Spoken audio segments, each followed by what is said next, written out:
इतनी सेवा की, मेरी बुढ़ापे की लाठी मेरा बेटा को लेके चले गए। तब नाथ जी कहने लगे, मैंने बहुत रुदन किया, उन संतों से कहा मैं आपके बिना अब तो रह नहीं सकता, मैं तो आपके साथ ही चलूंगा। तब संतों ने कहा, बेटा तुमको भजन ही तो करना है, मैं तुमको मंत्र दे देता हूं। जब माता तुम्हारी शरीर उनका पूरा हो जाए, उसके पश्चात उत्तराखंड में आ जाना और प्रेम से भजन करना। पितृदेवो भवो, मातृदेवो भवो, आचार्य देवो भवो। पहले मैया है, मैया बाप की सेवा करो, उसके पश्चात फिर भजन करने के लिए आओ। तो उन संतों ने मुझे मंत्र दे दिया और मंत्र के प्रभाव में जपता रहा। एक दिन क्या हुआ, मेरे मन में ये विचार आया कि मैया मुझे जाने नहीं देती है, इनका प्राणांत हो जाए। एक गलत सोचना है, फिर भी मेरे मन में ऐसा विचार आया। ठाकुर जी की इच्छा क्या हुई, मैया शाम के समय गई और गोद धोने के लिए जा रही थी, गैया को निकालने के लिए जा रही थी, तो उनको दिखाई नहीं पड़ा। सर्प पे उनका पैर पड़ गया, सर्प ने उनको डस लिया और मेरी मैया मर गई। ये सोच के मैं बड़ा प्रसन्न हुआ, मेरी मैया मर गई, अब तो मुझे कोई रोकने वाला नहीं है। तो मेरी हे व्यास जी महाराज, मेरी आंखों से दो प्रकार के अश्रु निकले, एक तो ठंडे आंसू, एक गर्म आंसू। जब आदमी खुशी में रोता है तो शीतल ठंडे आंसू निकलते हैं, और दुख में जो रोता है उसके गर्म आंसू निकलते हैं।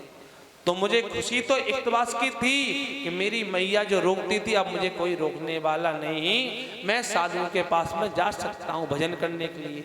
और दुख मुझे इसलिए हुआ कि मेरी मैया थी, अब मुझे कौन खिलाएगा, इसलिए दो प्रकार के आंसू निकले। मैंने अपने मैया का विधिवत राजजनी दी, उसके पश्चात सीधा उत्तराखंड की ओर चल पड़ा। चलते चलते एक वृक्ष की छाया मिली और मैं बैठ गया, और जो संतों ने मुझे मंत्र दिया था उसका मैं वाचन करने लगा, रटन करने लगा, निध्यासन करने लगा। करते करते मेरे मन में ठाकुर जी की ऐसी प्रेरणा हुई कि चतुर्भुज रूप मेरे हृदय में प्रकट हो गया। इतना मैंने भजन किया कि मेरे हृदय में श्यामलता समा गई गोविंद की। कुछ ही क्षण बाद वो छवि गायब हो गई, तो मैं झपटा गया, घबरा गया। हे प्रभु, आप आए थे हृदय में, पर कहाँ चले गए? जब मैं रोया, चिल्लाया, चीत्कार की, तभी आकाशवाणी हुई, हे बेटा अभी तेरे प्रारब्ध पूरे नहीं है, अभी यहीं पर रह और भजन कर, जब तेरे प्रारब्ध पूरे हो जाएंगे तब तुझे दूसरा जन्म मिलेगा, तब तुझे मेरी प्राप्ति निश्चित रूप से होगी। जय हो।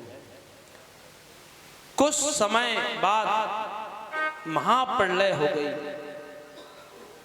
महाप्रलय हुई तो सभी तो उसमें चले गए। जो 5-6 ऋषि थे वो बचे थे, मैं भी चला गया था। वेद व्यास जी महाराज से नारद जी अपने सुना रहे, मैं भी मरणासन हो गया था।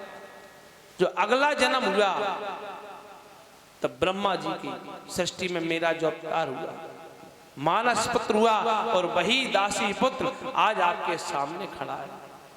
ये संतों का आशीर्वाद है। संतन के संग लाग रे